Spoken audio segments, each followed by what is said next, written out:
माँ का सबसे बड़ा दुख।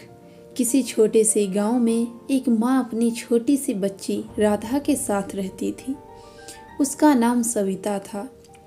सविता बहुत ही सजीव और मेहनती महिला थी, जो दिन रात अपने छोटे से घर में काम करती और अपनी बेटी को सबसे अच्छा जीवन देने की कोशिश करती।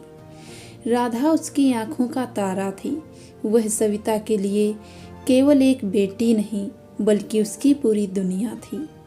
राधा हमेशा खुश रहती थी, पढ़ाई में तेज थी और अपनी माँ से बहुत प्यार करती थी। सविता के पास इतना समय नहीं था कि वह बाहर जाकर दोस्तों से मिले, लेकिन राधा के साथ उसका वक्त बिताना ही उसकी खुशी थी। वह अपनी बेटी के लिए हर छोटी खुशी चाहती थी। हालांकि सविता का एक डर हमेशा उसके मन में रहता। वह यह नहीं चाहती थी कि उसकी बेटी उसकी देखरेख में रहते हुए भी कभी किसी कठिनाई का सामना करे। समय के साथ राधा बड़ी होती गई। स्कूल में उसकी अच्छी पढ़ाई बहुत अच्छी थी और वह जल्दी ही अपनी मेहनत से गांव में प्रसिद्ध हो गई। एक दिन गांव के स्कूल में एक प्रतियोगिता आयोजित की गई, जिसमें सविता की बेटी ने भाग लिया और पहला स्थान प्राप्त किया। यह उसके लिए और उसकी माँ के लिए बहुत गर्व का क्षण था। लेकिन जैसे जैसे राधा बड़ी हुई, वह बाहर की दुनिया को जानने लगी। सविता चाहती थी कि राधा उसका ही रास्ता अपनाए, अपने गांव में ही रहे, लेकिन राधा का मन बहुत बड़ा था। उसे अपने सपनों को पूरा करने के लिए शहर जाने का मन था। सविता के लिए यह एक बहुत बड़ा संकट था, क्योंकि उसे अपनी बेटी से अलग होने का डर था। एक दिन राधा ने अपनी माँ से कहा, माँ, मुझे एक अच्छे कॉलेज में दाखिला मिल गया है। मुझे शहर जाना है पढ़ाई पूरी करने के लिए। यह सुनकर सविता का दिल टूट गया। वह जानती थी कि यह उसकी बेटी के लिए एक अच्छा अवसर था, लेकिन वह चाहती थी कि राधा उसके पास ही रहे। सविता ने राधा से कहा, बिल्कुल बेटा, तुम्हें जाना चाहिए। तुम्हारे भविष्य के लिए यह जरूरी है। मैं जानती हूँ तुम मुझे छोड़कर कभी नहीं जाओगी, लेकिन मेरा दिल तुम्हारे बिना नहीं लगता। राधा को देखकर सविता ने सोचा कि अब उसे अपनी बेटी को स्वतंत्र रूप से जीने देना चाहिए।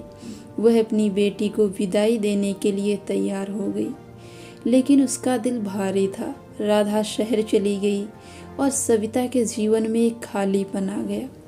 महीनों तक सविता ने अपनी बेटी से केवल पत्रों और फोन कॉल्स के जरिए संपर्क रखा।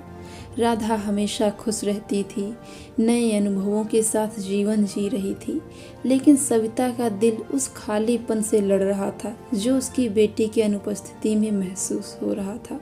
एक साल बाद राधा ने एक छुट्टी में घर आने का मन बनाया। जब वह घर लौटी तो सविता ने देखा कि उसकी बेटी पहले जैसी नहीं रही थी। वह अब काफ़ी बदल चुकी थी। उसकी बातचीत में वह गर्माहट नहीं थी और ना ही वह पहले जैसी बचपन की मासूमियत दिखती थी। राधा अब अधिक व्यस्त और अपने दोस्तों और कॉलेज की दुनिया में खोई हुई थी। सविता का दिल बुरी तरह टूट गया। उसे यह महसूस हुआ कि उसकी बेटी अब उसे पहले की तरह नहीं चाहती। उसकी जिंदगी में अब सविता की जगह कम हो गई थी। राधा का ध्यान अब अपनी पढ़ाई, करियर और नए रिश्तों में था।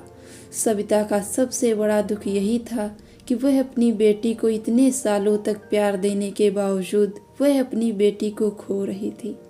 उसका सबसे बड़ा दुख यह था कि एक माँ के लिए सबसे कठिन होता है जब उसका बच्चा उसे छोड़कर अपनी राह पर चला जाता है। राधा की खुशी सविता की आंखों में एक गहरे दुख में बदल गई थी, क्योंकि अब वह अपनी बेटी को पहले जैसा नहीं पा रही थी। यह कहानी इस बात की ओर इशारा करती है कि कभी कभी माता पिता अपने बच्चों के लिए जो कुछ भी करते हैं, उसका परिणाम कभी वैसा नहीं होता जैसा वह चाहते हैं।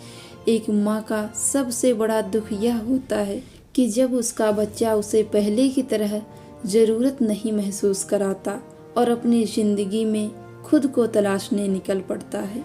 दोस्तों, कैसे लगी आपको ये स्टोरी? कमेंट करके ज़रूर बताएं, और अगर आपको कहानी पसंद आई हो तो अपने दोस्तों के साथ ज़रूर शेयर करें। धन्यवाद।